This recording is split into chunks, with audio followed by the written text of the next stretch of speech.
Assalamualaikum warahmatullahi wabarakatuh. Hari ini saya dan rakan-rakan akan membentangkan tentang perayaan Deepavali. Jadi saya Izzat Zahar akan membentangkan tentang sejarah dan latar belakang perayaan Deepavali.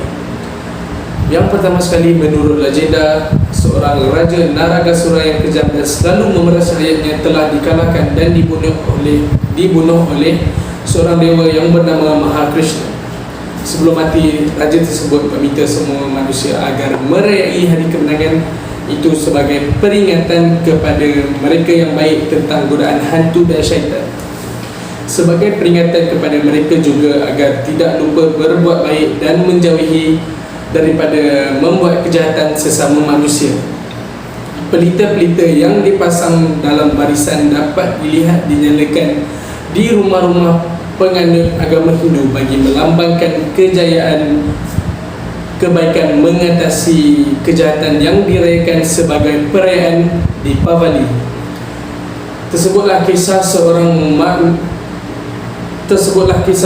pemusnah yang bernama Asuran yang suka tidur selama 3 hingga 6 bulan. Dia suka makan semua benda termasuklah manusia. Apabila dia masuk ke dalam kawasan kampung, semua orang akan memadamkan lampu-lampu jalan dan rumah. Hal ini kerana dia tidak suka akan pada lampu dan cahaya. Dia hanya suka tidur dan dia juga akan membunuh sesiapa sahaja yang mengganggunya tidur. Pada satu hari, seorang dewa yang bernama Krishna muncul dan melawan pemusnah tersebut. Mereka berlawan sehingga pemusnah dikalahkan oleh dewa yang suci itu. Maka semua penduduk bergembira dan mula memasang lampu. Dan berikutan tersebut terjadilah perayaan Deepavali. Kita sambung pembentangan kita dengan persiapan sebelum hari Deepavali. Seperti kemeriahan perayaan lain, penganut agama Hindu akan membuat persiapan yang awal. Biasanya mereka akan melakukan persiapan sebulan sebelum perayaan Deepavali. Ini bagi menjadikan sambutan Deepavali mereka lebih bermakna daripada tahun demi tahun. Penganut agama Hindu ini akan membersihkan rumah mereka dan akan membuat kuih-muih tradisional seperti muruku, ladu, palkova dan cipi. Tetapi pada masa kini, kek dan biskut akan menjadi juadah yang utama di hari Deepavali. Ini kerana ia mudah dibuat dan senang dimakan. Bagi golongan wanita yang bekerja, mereka boleh membeli pelbagai jenis kuih tradisional, kek dan biskut yang dijual di kedai-kedai sempena hari Deepavali. Selain itu, penganut agama Hindu akan membeli pakaian-pakaian baru, contohnya sari, punjabi atau kurta. Mereka juga akan membeli pelbagai jenis aksesori yang untuk mereka pakai pada Deepavali, contohnya gelang rantai, gelang kaki dan sebagainya. Bagi setengah penganut agama Hindu, mereka akan membersihkan diri dan jiwa mereka dengan mengamalkan puasa mereka. Tapi puasa mereka tidaklah puasa seperti kita. Puasa mereka hanya memakan sayur dan tidak memakan daging.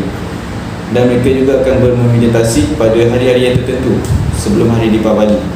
Kad ucapan juga biasanya dihantar sebagai satu cara mengucapkan selamat hari Deepavali kepada orang tersayang. Contohnya kepada ibu bapa, kepada anak saudara kita dan orang-orang yang tersayang. Apa yang menariknya, kad ucapan ini juga turut dihantar oleh pelbagai kaum rakan daripada pelbagai kaum dan pelbagai negara. Contohnya dia dihantar melalui email atau pesanan ringkas seperti SMS atau WhatsApp. Seperti sambutan perayaan yang lain, penganut agama Hindu juga akan melakukan rutin yang sama, iaitu sehari sebelum perayaan Deepavali, mereka akan menghiasi rumah mereka dengan langsir baru, kad ucapan, pelita dan kolam. Bagi penganut agama Hindu, sambutan Deepavali akan kurang seringnya jika rumah mereka yang didiami tidak ada kolam. Biarpun saiz yang kecil, tapi kolam tu mesti ada. Kolam ni adalah lukisan bermotifkan bunga dan diletakkan di atas lantai rumah yang dilakukan daripada beras-beras yang berwarna-warni. So, jika tak ada kolam ni, kiranya sambutan Deepavali diorang kurang meriah dan tidak sempurna seperti perayaan sebelum-sebelum ini.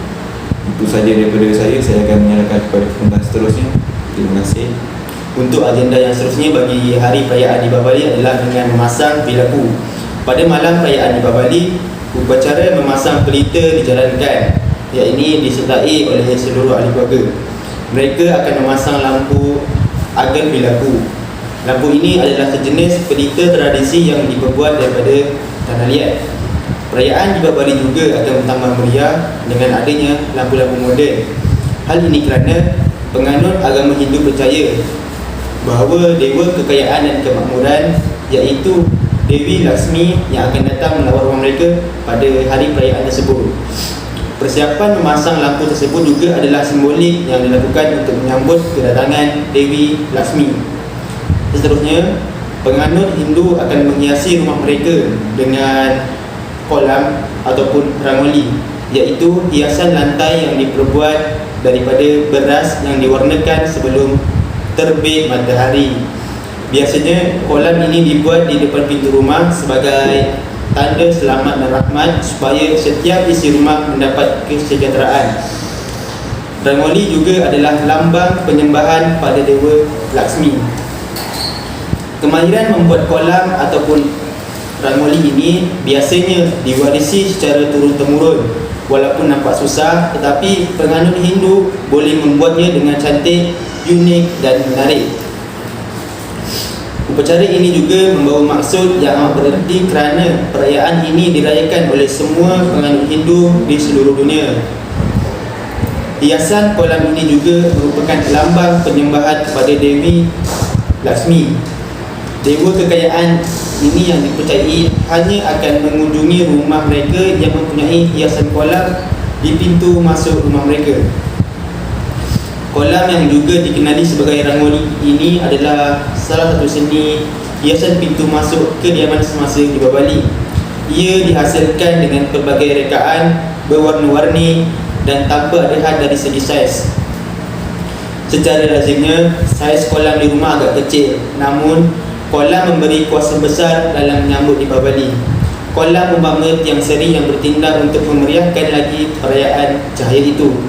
Dengan menyediakan kolam, ia memberi penyatuan serta kemeriahan kepada keluarga tersebut.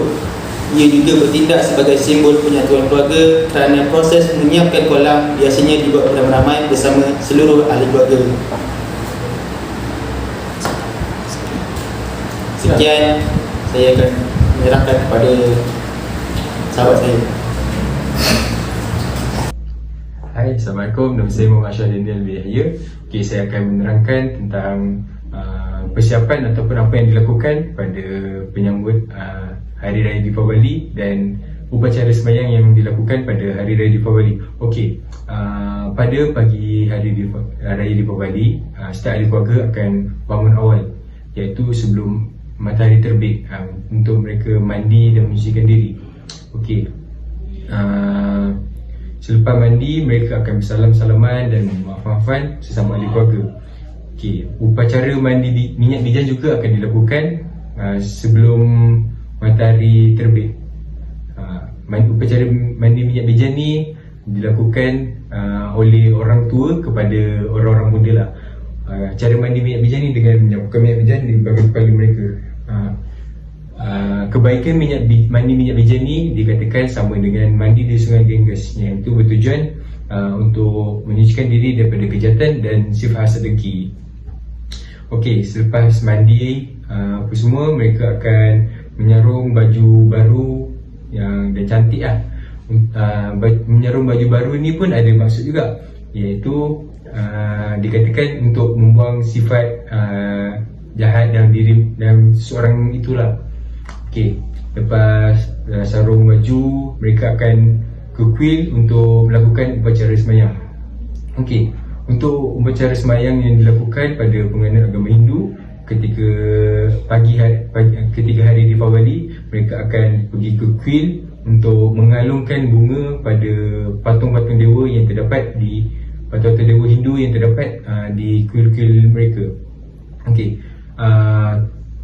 kebaikan yang dikatakan oleh mereka kalau mereka mengalungkan bunga tersebut pada patung-patung dewa ialah untuk mendapatkan kesejahteraan diri mereka dan memperingati ahli keluarga mereka yang telah meninggal dunia. Okey, sebelum mereka beredar daripada kuil, biasanya mereka akan dihidangkan dengan sejenis manisan iaitu bernama prasad.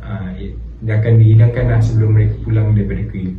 Okey, selepas mereka pulang pula, mereka akan menziarahi atau mengunjungi rumah ahli keluarga ataupun saudara-saudara mereka selepas tu upacara sembahyang tersebut.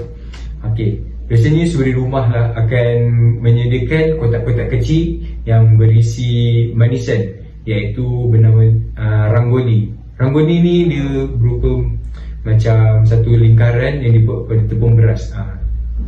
Kuih ni lah akan dihidangkan untuk tetamu yang datang ke rumah mereka. Jadi seterusnya kita akan beralih ke agenda yang seterusnya, iaitu pakaian tradisional. Jadi setiap kaum di Malaysia mempunyai pakaian tradisional yang tersendiri. Contohnya orang Melayu, kita ada baju Melayu, kita ada baju kurung, kita ada baju kebaya.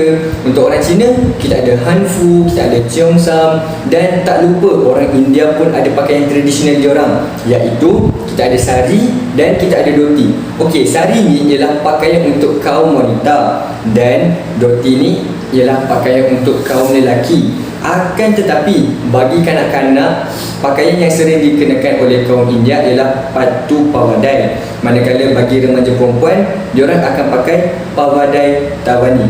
Okey, jadi kita nak cerita sedikit tentang sari ni. Okey, sari ni diorang akan pakai waktu Deepavali lah selalunya, macam perayaan besar ke apa ke, diorang akan pakai sari. Okey, sari ni dia terdiri pada lembaran kain yang berukuran 1 meter hingga ke 2 meter dia punya lebar. Manakala dia punya panjang tu di antara 5 hingga ke 15 meter mengikut saiz orang yang pakai sari tu. Okey, kebanyakan kain sari ni dia jenis yang jarang dan lembut. Jadi bila diorang nak pakai sari tu, diorang kena pakai baju yang ketat dan singkat, ataupun kita kalau bahasa kita ni kita panggil sebagai inner. So diorang kena pakai inner sebelum nak pakai sari tu.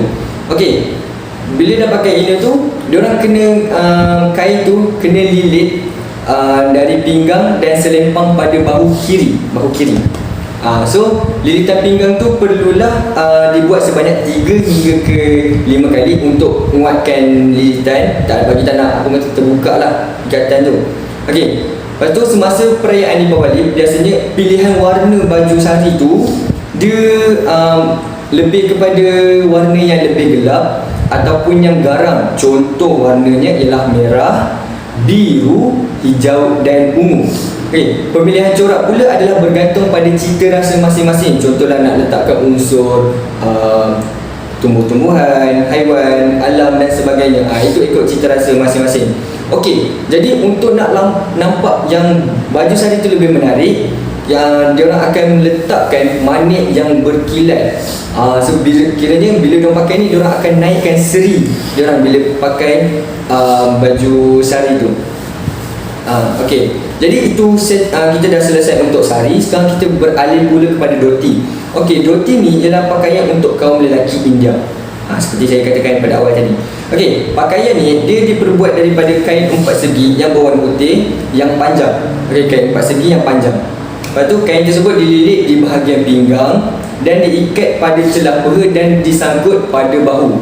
Kemudian kain tersebut dihiasi dengan manik-manik kecil supaya kelihatan lebih menarik. So bila ada ni manik-manik ni sebagai asbab untuk menaikkan seri dan menaikkan cantiklah baju tu, sebab ada manik-manik tu. Okay, ada juga dhoti yang berwarna kuning pudar atau kuning susu. Jadi dhoti ni tak semestinya warna putih. Dhoti ni juga dia ada warna kuning susu ataupun kuning pudar. Itu saja daripada saya. Sekian, terima kasih. Sekarang saya akan interview salah seorang penyambut Hari Raya Deepavali. Apa nama Cik? Saya nama Mutu. Ini daripada Cik Mutu. Okay. Kalau itu hari Deepavali, you makan apa? Dengan makan idli, idli, tortoise, tortoise lagi kuih mia, manis mia kuih. Oh, itu kuih manis. Saya lah manis bulat mia, kuih lagi badai. Badai. Badai, bulat mia kuih, manis mia lah kuih. Idli tortoise lagi ikat tadi ayam hari. Ayam tadi masak bagi petang lah. Bagi petang sama-sama makan lah. Bagi mayang lagi makan kata muruku ini ada ini bulat ni ada tem. Oh, ada. Ada tem lagi mutu panjangnya lah. Ini macam panjangnya panjang. panjangnya. Mutu ikan lah. Ini macam apa? Lagi Yang kemudian itu kalau you masa di Bali you ada buat itu ke kolam semua. ya lah kalau kita ini perempuan ni pakai lah. Saya lelaki ni tak tahu. Ini perempuan ni ini bulatnya lah. Ini macam bulatnya lagi apa lambu ini atasnya lambu bawah taruh ini macam. Ini manisnya apa berasnya lagi ini atas lambu minyaknya lambu lah. Minyaknya lambu lah. Berarti kalau Lagi buah pakai ini yang itu apel aren buah-buahnya. Apel aren lagi paya. Aku terus main lah. berarti kalau you masa di Bali ada macam you tak boleh buat lah, macam you orang Hindu tak boleh buat Tak. itu saja interview kita bersama Ibu tu. Terima kasih.